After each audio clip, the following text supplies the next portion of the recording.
오늘 여러분과 함께 나눌 말씀은 하나님께 드릴 때 하늘문을 열어 공급하신다. 하나님께 드릴 때 하늘문을 열어서 공급하신다라는 제목으로 함께 은혜를 나누려고 합니다. 요즘처럼 물가가 오르고 지출이 늘어나면 우리 마음에서 가장 먼저 줄이고 싶어지는 것이 무엇일까요? 한 달 살림을 계산할 때 뭔가 좀 절약하려고 한다든지, 아니면 이 여름 같은 때 여름 휴가하느라고 너무 지출이 많았다든지, 이제 그럴 때 가장 먼저 손이 가려는 항목이 있지 않냐는 것입니다. 이번 달에는 좀 헌금을 좀 줄여야 되겠다. 성경금, 어려운 이웃을 돕던 손길, 형편이 좀 나아지면 그때 더 많이 드리지 하는 마음이 슬며시 올라올 수 있습니다. 우리는 마음으로는 하나님을 잘 믿는다고 생각합니다. 그런데 내 지갑이 압박을 받게 되면 신앙생활은 은근슬쩍 우선순위에서 밀려나는 경우가 있지 않을까요? 물론 여러분은 그럴 리 없습니다만, 그 믿음의 사람도 한순간 자식 핑계, 건강 핑계, 융자 핑계 등으로 한 번씩은 넘어져 본 경험이 있지 않겠냐는 말입니다. 오늘 본문은 그런 사람들이 지금 등장하고 있습니다. 예배는 계속 드리고 있었습니다. 성전도 있었습니다. 근데 하나님은 그들을 향해서 너희가 나를 떠났다라고 그렇게 말씀하십니다. 어떻게 된 일일까요? 오늘 말씀, 하나님께 드릴 때 하늘문을 열어 공급하신다, 이 제목을 가지고 참된 신앙생활이라는 것이 하나님께 무엇을 돌려드리는 것인지, 여러분 그것을 묵상하시는 이 새벽 되시기를 주님의 이름으로 축원합니다. 오늘 본문은 바벨론 포로에서 돌아온 백성들에게 주신 말씀입니다. 성전은 재건되었고 예배도 드려지고 있다 그랬습니다. 근데 기대했던 영광스러운 회복은 좀처럼 오지 않았습니다. 그러다 보니까 하나님을 섬겨도 별 유익도 없네, 좀 그런 냉소적인 그런 마음이 백성들 사이에 이렇게 퍼졌던 것입니다. 그런 백성들에게 하나님은 지금 이렇게 말씀하였습니다. 우리 7절 말씀 같이 읽겠습니다. 시작. 만군의 여호와가 이르노라, 너희 조상들의 날로부터 너희가 나의 규례를 떠나 지키지 아니하였도다. 그런즉 내게로 돌아오라. 그리하면 나도 너희에게로 돌아가리라 하였더니 너희가 이르기를 우리가 어떻게 하여야 돌아가리까 하는도다. 아멘.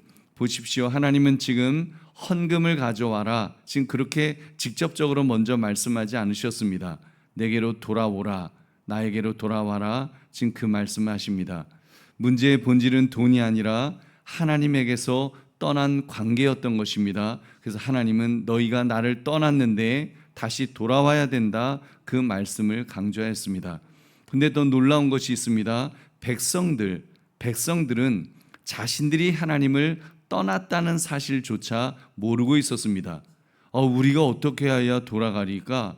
이 반문은 정말 몰라서 묻는 순수한 질문이 아닙니다. 우리가 언제 떠났습니까? 라고 하는 자기 변호에 가까운 말이었습니다. 떠난 적 없다고 지금 오리발을 내밀고 있는 것입니다. 여러분, 그렇습니다. 가장 무서운 것은 어떻게 보면 하나님을 떠난 것이 아니라 떠나고도 떠난 줄을 모르는 것일 것입니다. 그래서 오늘 우리가 붙들어야 될 질문은 이것입니다. 하나님께 돌아간다는 것은 실제로 무엇을 돌려드리는 것인가, 아니면 무엇인가? 여러분, 하나님의 오늘 이 대답은 구체적이십니다. 그렇게 반문하는 백성들에게 하나님은 이렇게 말씀하였습니다. 8절 말씀 같이 읽겠습니다. 시작. 사람이 어찌 하나님의 것을 도둑질하겠느냐? 그러나 너희는 나의 것을 도둑질하고도 말하기를 우리가 어떻게 주의 것을 도둑질하였나이까 하는도다. 이는 곧 11조와 봉헌물이라. 아멘. 충격적인 지금 말씀을 해주셨습니다. 하나님은 예배드리는 자기 백성을 향해서, 지금 예배드리고 있는 그 성도들, 백성들을 향해서 도둑이라고 부르셨습니다. 지금 조금 부족하다, 헌금이 액수가 좀 줄어든 것 같다, 부족하다, 이렇게 말씀하신 것이 아니라 너희가 나를 도둑질했다라고 그렇게 말씀하십니다. 여기서 도둑질이라는 말은 남의 것을 움켜쥐고 자기의 것이라 우기는 것을 지금 뜻하는 것입니다. 하나님이 돈이 없어서 손해를 보셨다는 말씀이 아닙니다. 하나님께 속한 것을 붙잡고 이건 내 거예요라고 주장함으로 하나님의 주권을 부정하고 있다는 것입니다. 그러니까 문제는 액수가 아니라 소유권에 있었습니다. 하나님의 것을 자기 것으로 여기고 있는 행위, 하나님의 것인데 그걸 자기 것이라고 그렇게 여기는 행위, 하나님은 그것을 지적하신 것입니다. 우리 보배로운 성도님들, 돈은 내가 누구를 주인으로 섬기는지를 드러내는 거울과 같은 것입니다. 겉으로는 예배의 모양을 유지하면서 실제 그 재정과 생활에서는 내가 주인 노릇을 할 수가 있죠. 근데 그 뿌리에는 의외로 인색함이 아니라 불신이 있습니다. 내가 이 재물을 붙들고 있어야 내가 그래도 살 수 있다. 내가 이 재정은 내가 책임져야지. 내가 그래도 내가 이 땅을 살아갈 수 있지. 이런 불신앙적인 생각이 강하니까 지금 하나님의 것을 꽉 움켜쥐게 만드는 것입니다. 여러분, 그렇다면 정직하게 물어봅시다. 여러분은 저와 여러분은 예배를 드리면서도 지갑과 시간까지도 생각해 보면 시간만큼은 여전히 나의 것이라고 여기면서 살아가고 있지는 않습니까?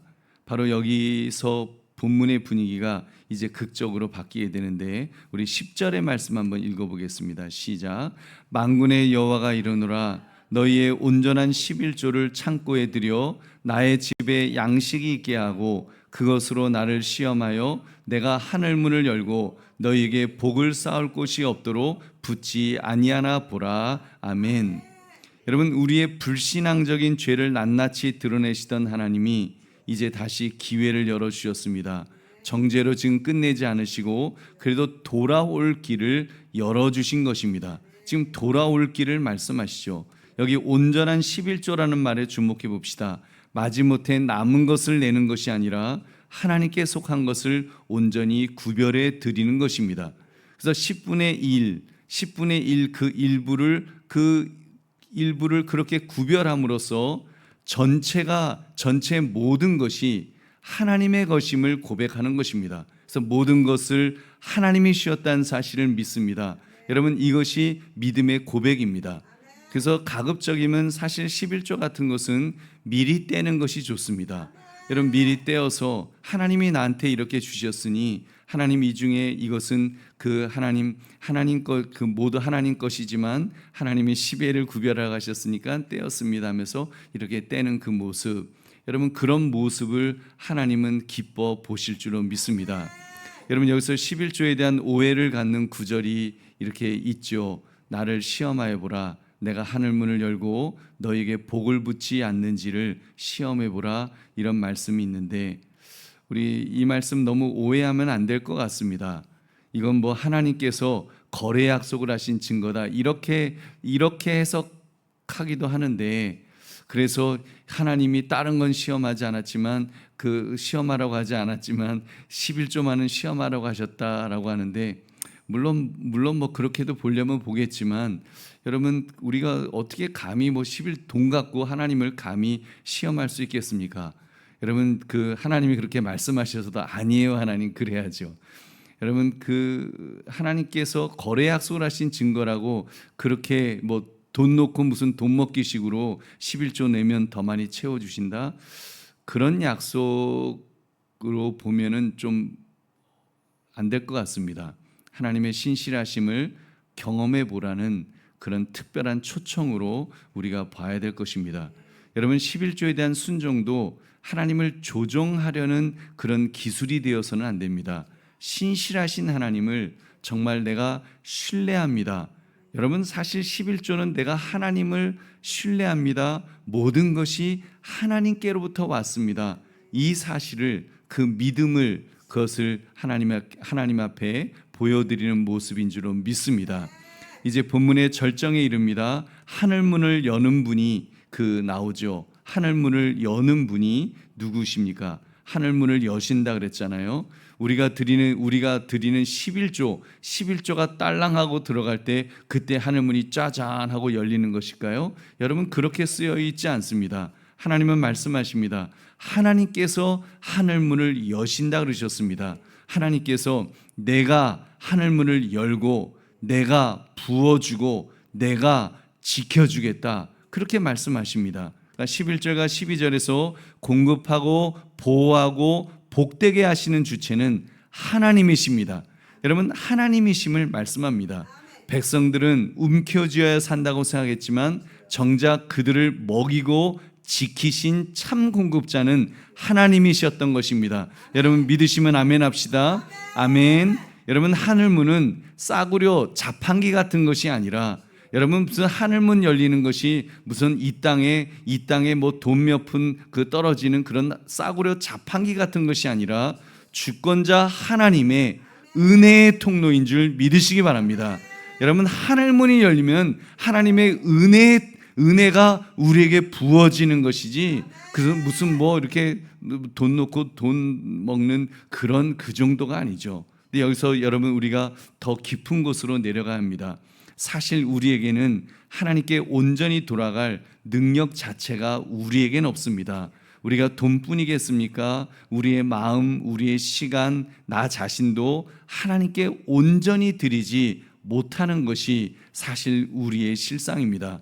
여러분, 우리가 11조 잘 드린다고 해서 어느 누가 감히 하나님, 저는 저를 온전히 하나님 앞에 드리면서 인생을 살아가고 있어요라고 누가 감히 이렇게 장담을 할 수 있겠습니까? 여러분, 그렇다면 우리는 끝내 도둑으로 남아야 하는 것일까요? 바로 여기에 복음이 있습니다. 이스라엘 백성들이 어떻게 그 자리에서 소멸되지 않을 수 있었을까요? 바로 앞 3장 6절 때문입니다. 3장 6절을 보면 나 여호와는 변하지 아니하나니 그러므로 야곱의 자손들아 너희가 소멸되지 아니하느니라. 아멘. 여러분, 이스라엘 백성들이 아직 멸망당하지 않고 서 있을 수 있었던 이유는 11조를 잘 드려서가 아니라는 것입니다. 하나님께서 언약에 신실하시기 때문인 줄 믿으시기 바랍니다. 그러니까 여러분, 은혜가 순종보다 먼저입니다. 그리고 말라기 3장의 첫머리에 약속된 언약의 사자가 마침내 오셨습니다. 여러분, 말라기 3장의 첫머리에 약속된 언약의 사자, 그분이 오셨습니다. 예수 그리스도이십니다.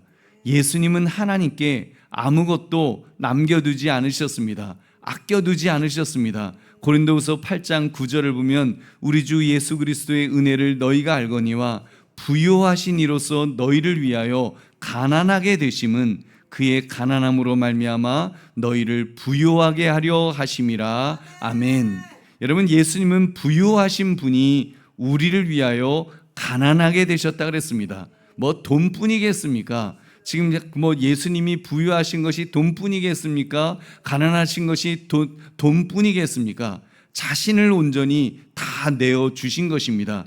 인색하게 몸살이지 않으시고 자기 것이라고 움켜쥐지 않으시고 다 쏟아부어 주셨습니다. 다 주셨습니다. 생명까지 부어 주셨습니다.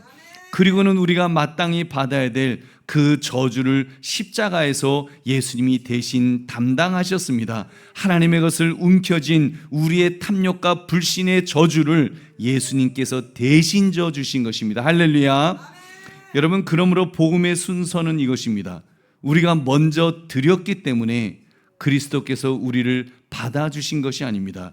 그리스도께서 자신을 온전히 주시고 우리를 먼저 받아주셨기에 우리가 드리는 것인 줄로 믿습니다.